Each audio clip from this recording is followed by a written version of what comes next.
Maayong adlaw sa tanan. Kami sa Bureau of Fire Protection sa Kauswagan Fire Station magalunsad niining OLP on the road uban sa tema o plan iwas paputok. Karong bulana kita ga sa ulog ug Pasko. Panahon kini nga kita maghigugmaay ug maglipay-lipay apan atong paningkamutan nga apsay ug maglikay kita sa mga sunog sa pagpaminaw ni ining sumusunod nga mga fire safety tips. Atong i-check ang mga putol na wire sa atong mga appliances. Kung mahimo, dili nato i-overnight ang mga series lights sa atong mga panimalay. Dili kita mag-overload sa mga extension cord. Atong idirekta og saksak ang mga dagkong appliances sa outlet.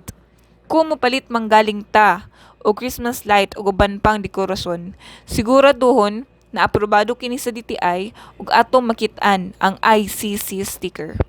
Ayaw tuguti ang mga bata nga magdula og pabuto og mga posporo. Itago sa safety na lugar.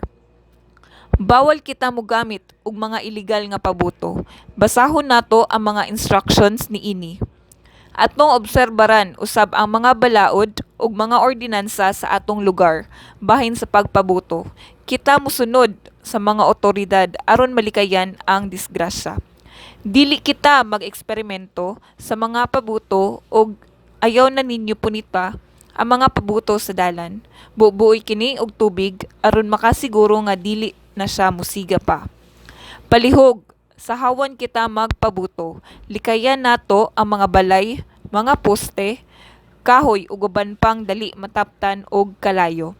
Gimanduan ang mga residente nga mag-andam permi og tubig sa ilang panimalay. In kaso na ay mga sunog atol sa pagpabuto.